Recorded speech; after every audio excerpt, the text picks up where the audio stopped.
अभी जो किस्त जारी हुई है 21वीं किस्त का ये एक दूसरा चरण हम कह सकते हैं और ये एडवांस किस्त है। अग्रिम राशि जो है इसमें दी गई है जम्मू कश्मीर के जो किसानों को 8,55,000 किसानों को ये किस्त जारी हुई है और इसमें 171 करोड़ रुपए सरकार की तरफ से जो है वो इन किसानों को दिए गए हैं। अब तक जम्मू कश्मीर को 4,052 करोड़ रुपए दिए जा चुके हैं पीएम किसान सम्मान निधि के तौर पर। जो जम्मू कश्मीर के किसान हैं उनको ये जो राशि है ये दी गई है। अब सवाल ये उठता है कि अभी 3 राज्यों को इसके पहले जारी की गई थी 26 अगस्त को और इसमें उत्तराखंड, हिमाचल प्रदेश और पंजाब के जो किसान हैं जो बाढ़ प्रभावित इलाके थे उनको ये किस्त लगभग 28 लाख किसानों को ये किस्त जारी हुई थी, एडवांस किस्त थी।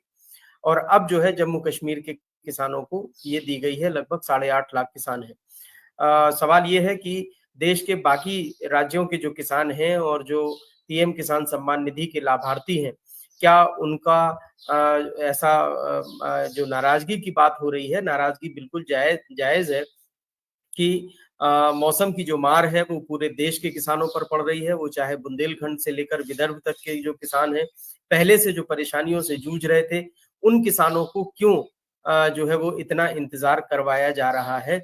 सरकार इसके पीछे ना तो कोई दलील दे रही है, ना किसी तरह के सवालों का जवाब दे रही है। हाँ, एक अचानक से खबर आती है और उस खबर में ये बता दिया जाता है कि आज फला राज्य के इन किसानों को अग्रिम किस्त जारी कर दी गई है। एक सादा समारोह में ऐसा किया गया। इसकी कोई एडवांस में सूचना नहीं होती है। ये अपने आप में पहली बार देखने को मिल रहा है। 2019 में पीएम किसान सम्मान निधि की योजना शुरू की गई थी और इसमें जब भी किसानों को जो 3 किस्तें दी जाती हैं साल भर में, किसी भी किस्त को जारी करने से पहले बड़े गाजे बाजे के साथ ये जो है पैसा किसानों के खाते में दिया जाता था और अब तक पूरे देश के किसानों को एक साथ ये जो है लाभार्थी किसानों को ये पैसा मिलता था और उसको या तो प्रधानमंत्री खुद अपने हाथों से या कृषि मंत्री या दूसरे अन्य किसी रूप में इसको जो है एक साथ में किसान लाभार्थियों के खाते में स्थानांतरित किया जाता था। लेकिन इस बार अभी पहली बार ऐसा हो रहा है कि चरणबद्ध तरीके से अलग अलग राज्यों के किसानों को ये पैसा दिया जा रहा है। इसको लेकर तमाम तरह के भ्रम है क्योंकि अभी भी पंजाब हो या जम्मू कश्मीर के भी अब किसानों की शायद ऐसी समस्याएं सामने आएंगी किस्त जारी होने के बाद, लेकिन हिमाचल प्रदेश, पंजाब और उत्तराखंड के तमाम किसानों की ऐसी समस्याएं सामने आ रही हैं जिसमें ये शिकायतें आ रही हैं कि उनको बाढ़ प्रभावित इलाकों के से ताल्लुक रखने के बावजूद उनको पैसा नहीं मिला है। तो इसकी कहाँ ग्रीवांसेस ये सुनवाई हो रही है? सरकार की तरफ से कोई ऐसी सूचना नहीं दी जा रही है। सिर्फ एक जो पहले से एक सिस्टम चला आ रहा है जिसमें हेल्पलाइन नंबर होता है या दूसरे अन्य जो तरीके हैं उनके माध्यम से किसान अपनी ग्रीवांसेस को, अपनी शिकायतों को पहुंचा सकते हैं, सरकार तक उसे अवगत करा सकते हैं। लेकिन अगर ये व्यवस्था इस बार बदली है तो बदली हुई व्यवस्था में ग्रीवांसेस के लिए, शिकायतों के लिए क्या सिस्टम में बदलाव किया है, इसको लेकर सरकार की तरफ से कोई स्पष्टीकरण अब तक जारी नहीं हुआ है और मुझे लगता है कि इससे किसानों की परेशानी बढ़ रही है। और जो दूसरे राज्यों के किसान हैं जिनके यहाँ भले ही बाढ़ की उस तरह से आपदा आधिकारिक तौर पर दर्ज न की गई हो, लेकिन मैं निजी तौर पर ऐसा मानता हूं कि पूरे देश में किसानों को इस बार जलवायु परिवर्तन के सबसे एक्सट्रीम जो स्वरूप है उसका सामना करना पड़ रहा है। यानी एक ऐसे भीषण स्वरूप का सामना करना पड़ रहा है जिसमें बारिश अप्रत्याशित रूप से कभी भी हो जा रही है, किसानों का लगातार नुकसान हो रहा है, जो किसी भी तरीके से मौसम के साथ अपना तालमेल बिठाते हुए फसलों की बुआई कर दे रहे हैं या खेत को तैयार कर रहे हैं और ऐसा करने के कुछ ही घंटों के भीतर अचानक से तेज बारिश आ जा रही है और इससे पूरे जो अब तक के किसानों की जो मेहनत होती है उस पर वो पानी फिर जाता है। तो इन सब का संज्ञान लेने वाला कोई नहीं है। देश में किसानों के साथ ये जो क्लाइमेट चेंज को लेकर जो एक नई चुनौती आई है, इसने इस साल यानी हम अगर पूरा ये जो क्रॉप सीजन है 2025-26 इसमें अगर हम देखें तो ये अपने सबसे भीषण स्वरूप में सामने आ रही है। तो ऐसे में किसानों की जो समस्याएं हैं वो किसी एक राज्य तक सीमित नहीं होनी चाहिए।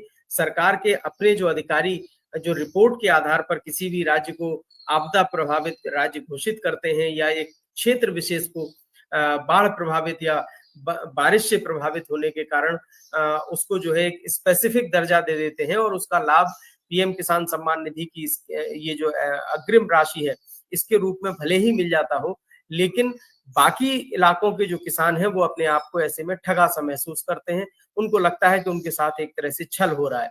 तो कम से कम सरकार को इस मामले में एक ट्रांसपेरेंट मैनर में काम करते हुए किसानों को ये विश्वास दिलाना चाहिए कि इस तरह की कोई बात नहीं है, और ऐसा मैं मानता हूं कि नहीं भी होगी, क्योंकि सरकार किसी एक क्षेत्र के साथ में ऐसा भेदभाव नहीं कर सकती है।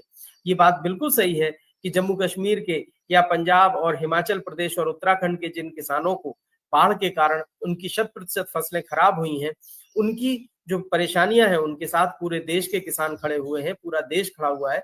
लेकिन इस समस्या को आप किसी दूसरे इलाके के किसानों की समस्या कम करके नहीं आंक सकते हैं।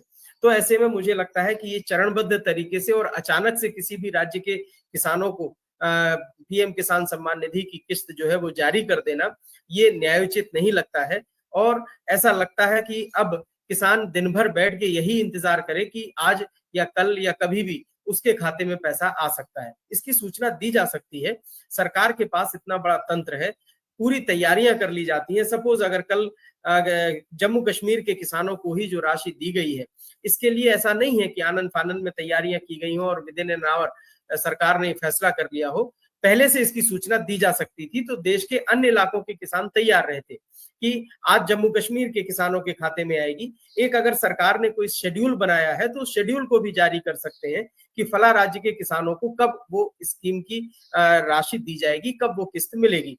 तो कम से कम किसान निश्चिंत होकर अपने काम में लग सकते हैं बजाय इसके कि वे बैठकर इंतजार करें कि आज उनके खाते में पैसा आएगा, कल आएगा। ये लॉटरी सिस्टम टाइप का हो गया है। मुझे लगता है ये ठीक नहीं है और किसानों को इससे परेशानी हो रही है। लोगों में भी इस बात को लेकर एक अच्छा संदेश नहीं जा रहा है।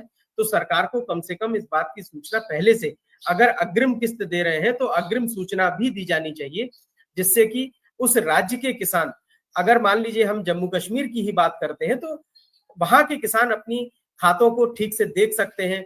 उनकी अगर कोई दिक्कत है तो उसको दुरुस्त कर सकते हैं। अगर 24 घंटे पहले ये बात बता दी जाए तो किसानों के लिए भी अपने आप को अपडेट करने का एक मौका मिल जाता है। तो ये एक व्यवस्थित तंत्र के तहत काम करने वाली बात होती है। लेकिन अचानक से पैसा डाल देना, रात को 12 बजे किसी के पास मैसेज आ रहा है, किसी को दिन में आ रहा है, ये कोई हम कहेंगे इसको कि ये सिस्टमेटिक वे नहीं है। और व्यवस्थाएं जब इस तरीके से चलने लगती हैं तो मुझे लगता है कि जो परिपाटी है या जो काम करने के तरीके भी प्रभावित होते हैं और इसका एक अच्छा बिल्कुल। संदेश नहीं जाता है। सही।